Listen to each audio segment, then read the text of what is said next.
Espace TV, le 22h.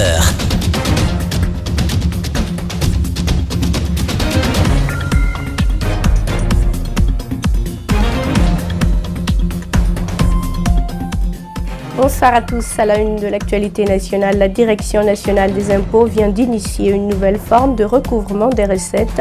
Un numéro d'identification fiscale permanent vient d'être mis en place. Le lancement officiel avait lieu ce lundi en présence du chef de l'État. La sortie hier d'Étienne Soropogui sur les ondes d'Espace FM continue de susciter des interrogations. Ce mercredi, le président du CNOCS a réagi aux propos de l'ancien directeur des opérations de la CENI, Djibril Ba l'a interrogé.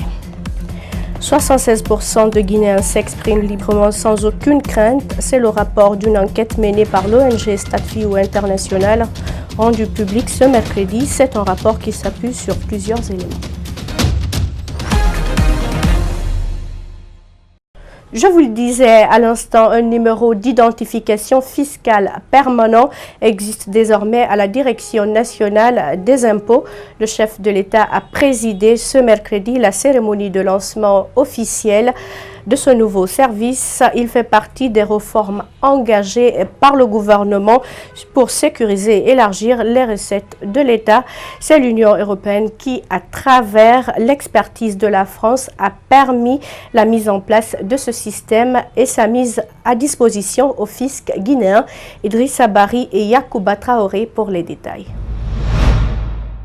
En créant ce numéro d'identification fiscale permanent, le ministère du Budget, à travers la Direction nationale des impôts, poursuit sa réforme de modernisation du système fiscal guinéen en vue de l'élargissement de l'assiette fiscale.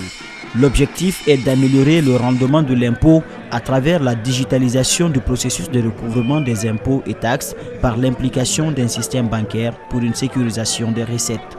Cette plateforme va permettre aux impôts de visualiser en temps réel tous les paiements effectués par le système RTGEST qui est rentré en vigueur depuis le 15 de ce mois pour permettre également à nous administrateurs, à nous autorités de prendre de bonnes décisions sur les bons chiffres et de les remonter aux autorités pour la mise en œuvre du plan de trésorerie de l'État. La mise en application du NIF permet d'assainir le fichier fiscal, la bonne fiscalisation des importations qui va passer de 2 000 à 15 000 contribuables d'ici fin 2019.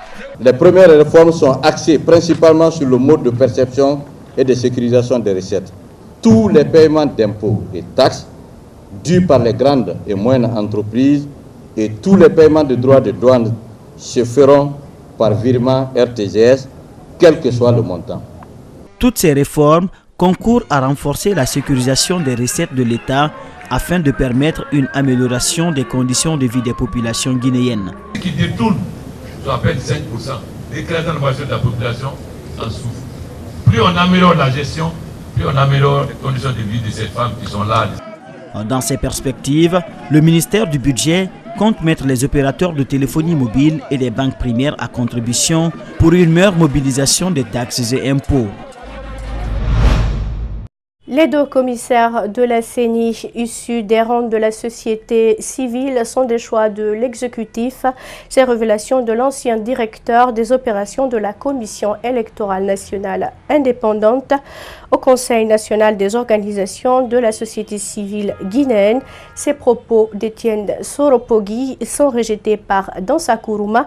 Le président Djibril Ba et Thierno Salouba l'ont rencontré suivi. Sur les raisons du choix des deux commissaires venant de la société civile, Dansa, sans embâche, a essayé de les élucider. Cette sortie médiatique d'Étienne, selon lui, n'est pas fondée. Et l'accusateur n'est pas bien placé pour le dire.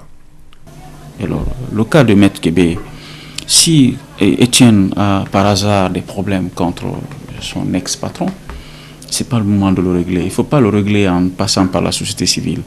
Étienne, lui, croit dur comme fer que Maître Salif Kébé ne devait pas être reconduit. Il doute de la moralité de celui qui reprend les destinées de l'institution électorale. Il se trouve que matériellement, et ça c'est pas faux, je ne sais pas pourquoi dans ça tourne autour, matériellement le choix a été fait par l'État, par le gouvernement. Naturellement, quand c'est comme ça biaise le débat déjà. Chacun se défend pour dire que le débat n'est pas personnalisé. Mais à les écouter, Etienne voulait retourner à la CENI, tout le monde le savait. Mais les partis politiques qui devraient le reconduire n'ont pas accepté de le reconduire. L'idéal aurait été, qu'il n'est pas que le CNOX, il y a la PQ, il y en a beaucoup. Il y a la connexion, il y a par exemple le ballet citoyen. Pourquoi on n'a pas ouvert le débat? Pourquoi dans leur ensemble, la société civile passe un choix? Politique, là. Tu ne peux pas nous dire... Non, ça, oui, mais allez-y dans ça, allez-y. Au moment où cette polémique intervient, le fichier électoral est une autre patate chaude qui attend les nouveaux commissaires de l'institution électorale nationale indépendante. La Guinée peine à sortir du cycle des crises d'ordre sociopolitique et institutionnel. Le mandat des députés est échu et aucune date n'est avancée pour la tenue des législatives. Les manifestations sont interdites par les autorités et l'éventualité d'une modification de la Constitution hante les esprits. Si rien n'est fait, les jours qui s'annoncent pourraient être assez compliqués pour notre pays. Mamadou Boy Diallo, Amaralek Silla ont rencontré un spécialiste des questions de développement suivi. Des manifestations politiques par-ci, des revendications sociales par-là, la Guinée peine à sortir du cycle infernal des crises. Conséquence, nous assistons à un glissement du calendrier électoral, à une éventualité d'une modification de la Constitution, à des contentieux électoraux issus des communales de 2018. Tous ces problèmes peinent à trouver solution et cela laisse planer le spectre d'une crise sans précédent à mesure que 2020 approche. Alors cette question, que faire pour éviter une crise à la Guinée au lendemain incertain? Ce spécialiste en développement propose des pistes de solutions. L'unité d'action autour de l'objectif commun. Cette unité d'action suppose donc que l'opposition, qui est politique, que les mouvements citoyens, que les organisations de la société civile, les citoyens eux-mêmes qui parlent de la nécessité de respecter les principes démocratiques. L'autre piste de solution, c'est de faire du citoyen un acteur clé du respect de la démocratie et de l'alternance politique. Il faudrait que ceux qui agissent et qui sont des acteurs, des leaders, qu'ils agissent dans le but de réveiller le citoyen guinéen. Enfin, préparer les mentalités citoyennes à toute annonce officielle d'une modification constitutionnelle par le chef de l'État ou son entourage. Préparer les mentalités actuellement à travers l'éducation citoyenne, à travers la sensibilisation, que nous n'agirons que le jour où le président ou son premier ministre parlera de la nécessité de modifier la Constitution. Depuis l'arrivée d'Alpha Condé au pouvoir, des efforts ont été faits pour l'amélioration des conditions de vie des populations à travers des réformes courageuses. Mais le défi est loin d'être relevé et les crises à répétition risquent de freiner ce élan et plonger le pays dans le chaos.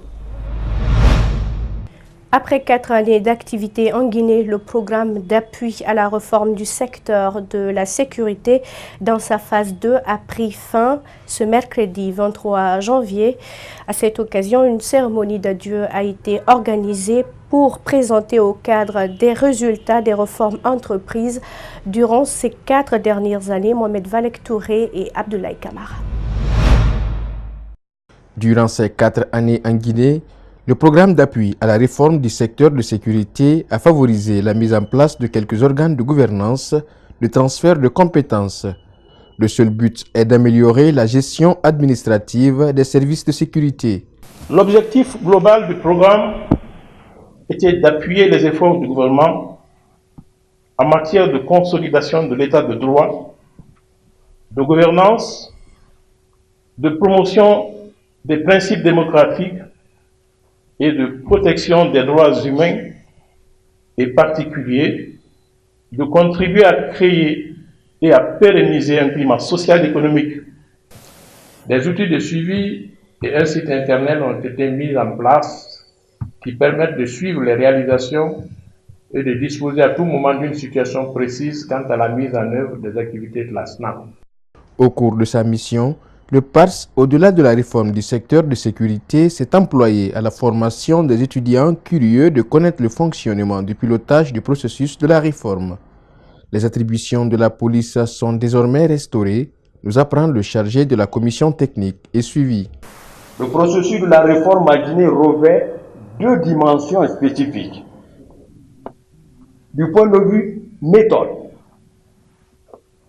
la réforme à Guinée ne se décline pas en objectif. Elle se présente en stratégie qu'il faut faire évoluer en objectif stratégique. On a fait appel également à 34 experts court terme qui sont venus renforcer un petit peu notre équipe sur des domaines bien particuliers quand nous avions besoin de compétences particulières. La mission du PARSA est terminée et croit au transfert de compétences. La gestion de la migration pomme de discorde entre les États européens. Le vice-président du Conseil italien s'est attaqué récemment à la politique colonialiste de la France. Pour Luigi Di Maio, la France est en grande partie responsable de la mort des migrants africains dans la Méditerranée. Cette sortie a choqué les autorités françaises qui n'ont pas hésité à repliquer. Comment les Africains au centre des discussions apprécient-ils ces prises de bec entre ces deux pays? Mamadou Sadio Baldé et Alseni Camara ont rencontré des universitaires. Pour vous, voici leur lecture. La migration, sujet principal de la discorde. L'influence sur les décisions politiques des dirigeants africains, en ligne de mire des intérêts économiques, les puissances colonisatrices se croquent les dents. La France est liée avec 14 pays de la zone CFA. Les conséquences sont palpables aux yeux de certains universitaires. Vous savez que 65% des avoirs de ces pays se trouvent au niveau du trésor public français. D'ailleurs, un journal allemand avait dit que chaque année, ces pays perdaient 400 millions d'euros. Ce qui fait que le CFA est la seule monnaie au monde qui est garantie à plus de 100%. Elle est garantie normalement par les accords de coopération avec la France à 100%. Ensuite, la BCEAO garantit la monnaie aujourd'hui à plus de 100%, à plus de 120% d'ailleurs. Donc, ce que le professeur Kako disait, qu'on a une garantie, la seule monnaie au monde qui est garantie à plus de 200%. Du coup, il n'y a pas de marge de manœuvre. La France soutient des régimes despotes en Afrique, ce qui influence souvent les décisions politiques internes. Du coup, l'économie des États francophones est à la traîne comparée aux autres pays africains. Jusque-là, nous sommes sur les produits de base. Nous n'avons pas pu en fait transformer ces produits de base pour pouvoir avoir plus de valeur ajoutée, autrement dit plus de ressources pour pouvoir investir dans les secteurs pour aider les jeunes à trouver assez d'emplois.